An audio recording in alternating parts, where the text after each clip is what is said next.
research and development on autonomous vehicles. Now, that didn't really surprise me because we know the Automotive Research Center right across the road here has been doing a lot of innovative stuff with hybrid engines and things like this. So it's a natural transition, but it's a real feather in our cap. It is. It is recognizing the innovation and the tech expertise that's already here. You know what? I mean, we have so much talent. Tons of talent right here. I mean, and I say here being Hamilton, the Waterloo, this core area. There's been a lot of screaming in the Ottawa market where that used to be the Silicon Valley, if you want to refer to it. It really is this area. And I mean, Hamilton particularly, as we've seen, is a lot of the growth and opportunities of where we're bringing in a lot of the future brain drain of the Waterloo area is in this area. Well, we kept looking over there with great envy. Said, boy, I wish we could be like KW. They're partners with us now. Yeah, and it makes sense too. We've got a lot of value in this market, particularly based on we have a lot of core education in this core. Like we have McMaster, we've got Mohawk, we got Niagara. We're right down the road from Toronto. And not that I want to talk about what it costs to live in Toronto, but you know what? The cost of people being able to commute makes sense that you'd be able to have that technology right here in the city of Hamilton. And let's be honest, FPM Marketing and Design is in Hamilton and an innovative agency. I believe in the city, and I think this is nothing but a future growth for this market. Specifically right here. You focus a lot on the tech side of things. We're talking about, for instance, things like autonomous vehicles. But Dave Carter from the Innovation Factory was saying, he said, you got to understand some of the other implications. I mean, first of all, from a technological standpoint, it's coming, guys. Don't think this is not just a pie in the sky idea. It's coming. Trucks, cars, all this sort of thing. But he says, look at how it's going to impact society. First of all, you probably won't own one. I mean, they're going to be going. He says, if you own one, you're not going to have a parking lot. You're not going to take an autonomous vehicle and leave it in a parking lot. It's probably going to say, okay, dropping you off to work, Adam. Now I'm going to go and I'm going to be Bill's car. And take him someplace. So there's going to be a sharing going on.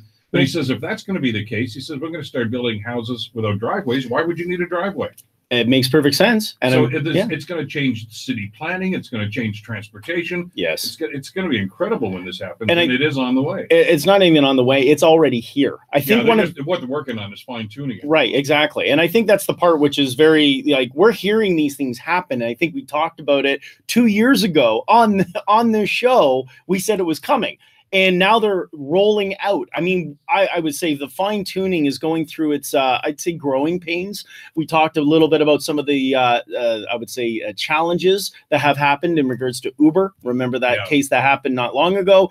Tesla continues to go through its own challenges regarding, again, human error, more so than it is a computer situation. So there's a lot of, I think, innovation that we're going to be seeing more of, and even future development is going to be right here. And I'm excited to see what happens. All right. The other thing I want to get into, because I know you were talking about this earlier this week, is Facebook and the dating service. Yeah, well, you know what? Dating online is pretty much the way to go. I mean, the days of going to the pub, we don't have time. I mean, we're innovative right now. Nobody's got time to go out and relax. So online dating has been one of the biggest growth markets, and Match.com and the Tinders and professional dating sites are actually a little concerned. And I mean, their stock actually got hurt a little when Facebook made the announcement that they were going to be moving into the dating platform, serious dating platforms, because Facebook has a real problem with regards to everyone from Russia and third world countries otherwise saying they want to get together. But it's going to be a legitimate, actual dating environment.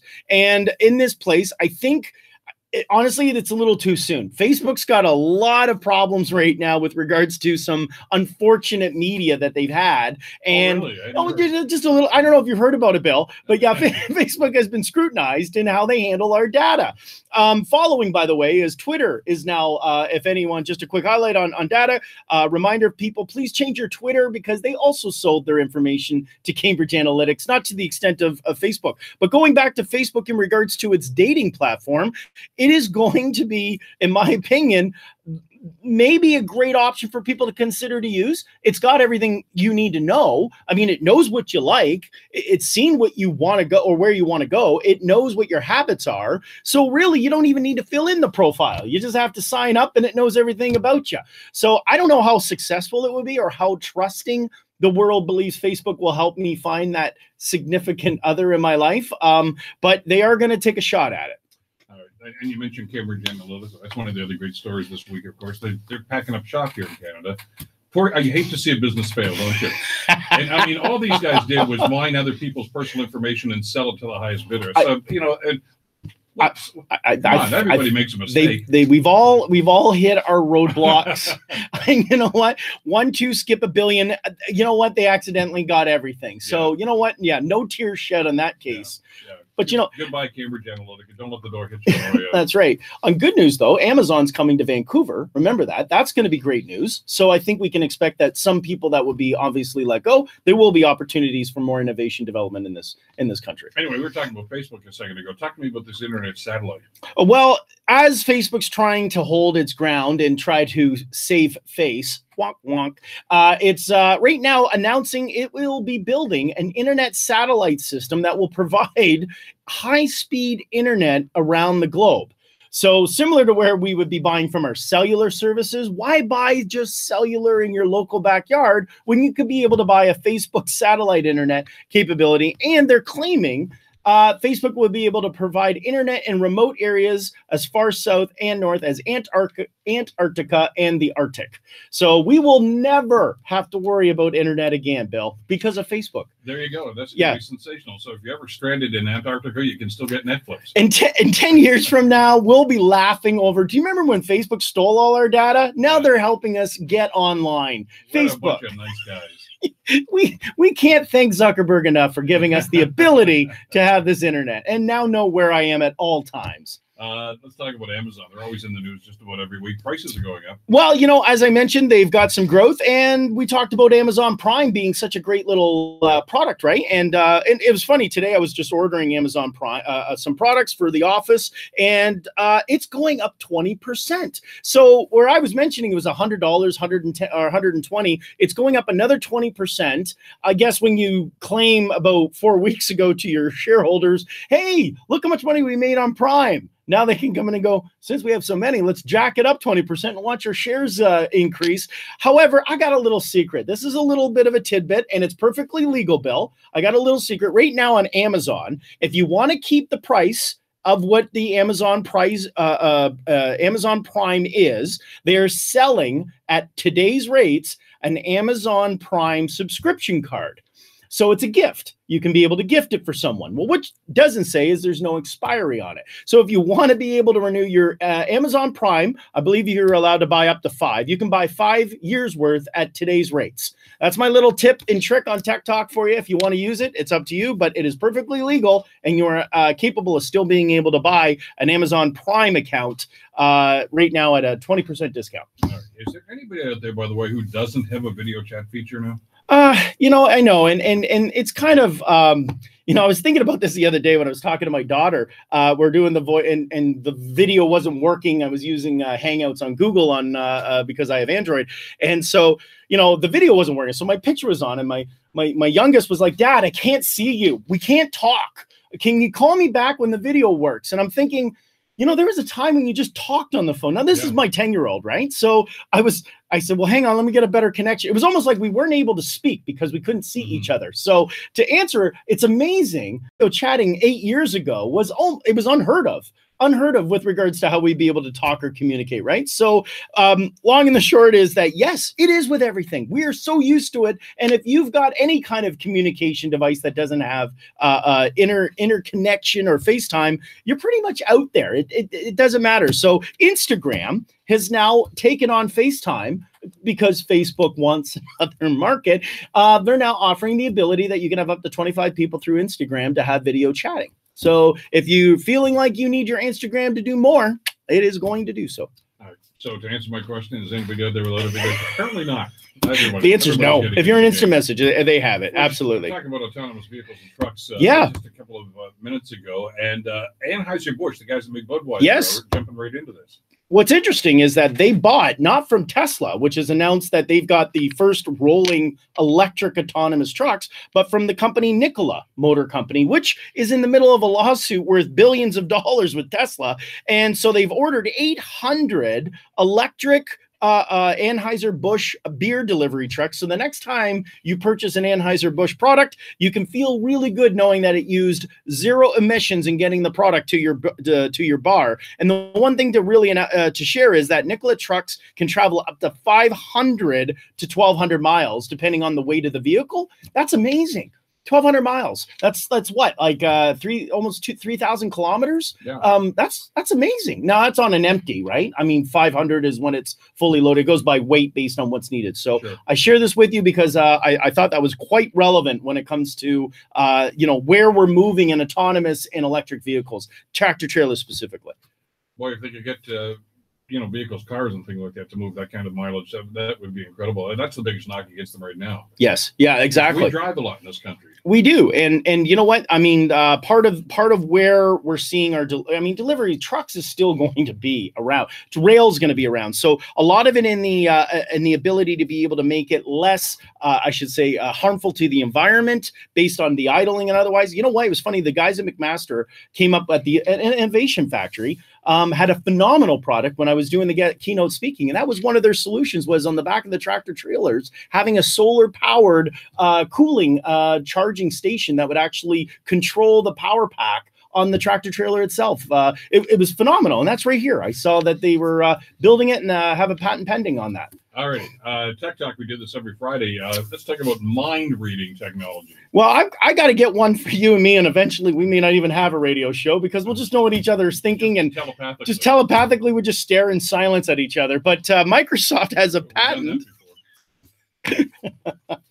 Microsoft has just announced a headset that they patented, and it looks like a shower cap. It actually makes me laugh because it's like, you remember Back to the Future where Dr. Brown opens the door on Marty and he's got that big hat on his head. It's whirling and making sounds. Anyway, it looks something like that, but it's a shower cap with suction cups. And basically what it does is it maps your neurological thought process. So you can now control your mouse on your laptop. You can control your household devices, and it actually will start to take your thoughts in sentence and put it into function matter, meaning you could say, you wouldn't say anything. You would think, call Bill Kelly, and it will naturally dial on your phone Bill Kelly. And then you don't have to say anything, because if you've got a cap on, you'll be able to hear exactly what I want to talk about. So this new cap is actually going to be is used by Microsoft. I anticipate it's going to be really popular when it comes to video games. So you may not need the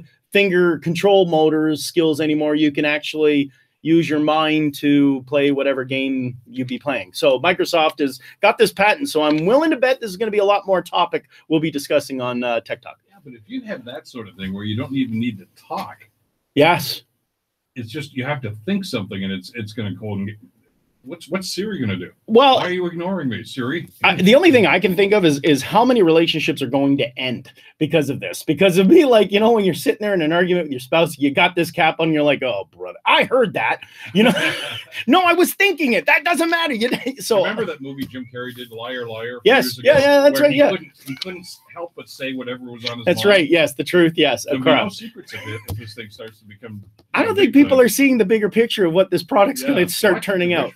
Exactly. There's going to be some danger on this thing. All right, let's talk about throwaway phones. You know what? Nothing says garbage like a good phone like James Bond. I know you've tossed a few, not because you wanted to, but a big thing that we're going to be seeing coming out is they're called burner phones. That's where you go to the variety store. You can buy a phone, prepay, if you will. They're also referred to as that. However, big thing in electronics is going to be Google announced that you can now self-destruct your emails. You can now buy a phone, a pay phone, used once, and when you hit a button, it will literally send a jolt through the whole phone and fry all the circuit boards completely. So this is a big thing. This is going to be the new coming product, is that you'll be able to buy a lot of these things like drones, phones, headphones. Think of it as something that is more of a self-destruct from James Bond, where this message will self-destruct. Mission Impossible. Yes, thank you. That's going to be something of relevance. It's actually existing today. It's used in the military, but they're going to be taking it to commercial market. Interesting. We've talked about robotics in so many different ways now. Yes. It's a big thing, and I'm glad they're teaching it in schools because it's the future. It's not there. It's the present. It is the present. Yeah, that's right. And you're going to talk about robotics for tractors? Well, we can talk about trucks and cars, and you and I come up with jokes about things that, garden for us and clean our pool. The one that really is not getting enough headway, in my opinion, is the agricultural market. And we've talked that there's tractors, autonomous driving tractors, but they're all brand new. $300,000, $400,000 and that's just for a standard tractor. Well, a product has come out called Bear Flag Robotics, and what they do is they take an existing tractor, and I'm talking about not necessarily one from 1920, but let's just say in the 70s, 80s, they have to have certain parameters like, ignition, combustion, and otherwise. Sure. But what they do is you can retrofit your tractor, and it will be autonomous driving. Meaning you could set up this kit on an old tractor and you can have it. This is horrible. I'm not sure what tractors do. I'm sure they plow, they groom, they pull rocks out of the ground. They're farming. I always refer to it as farming, but the tractors can be now managed 100% by the farmer. Why that's important is that he or she can now control an entire farm equipment and a large field without one person being there. You'll be able to control it 100% directly through this kit they've developed on an existing tractor unit. So you're going to be sitting there in your farmhouse or whatever, just drinking lemonade. Hit your app. Hit your app. Go do the North 40. Go grab a string of hay, throw it through your teeth, and kind of sit back on your iPad and start watching your tractors in a GPS roll up and down the fields. Yeah. I've got a couple of seconds left here. I want to briefly touch. I guess this is kind of cool. Multi-screen phones. Well, we haven't even seen the dual screen. We've heard Apple's got theirs coming. We've heard Samsung's made their 2 screens getting ready to come out. It's now been officially announced that Galaxy Samsung is not going to have not 1 screen, not 2 screens, but 3 screens. And it's like we haven't even got to 2 screens, Bill, and we're already at 3 screens. And the way it works is that think of it as a phone that folds open, where the screen will cover the whole like a tablet, and then on the back of it will be another screen where you'll be able to use that as the phone. So think as the one side is the tablet, and as it folds, it will now work into a phone. And Samsung has just announced they're going to be coming out with a 3-screen phone, mobile, smartphone, tablet. I don't even know what to call it yet. So I'll come up with a name later on for us. How bizarre. TechTalk, we do this every Friday, 11:35 with Adam Oldfield. We'll see you next week. Thanks, Bill. Back after this, the break on 900 CHML.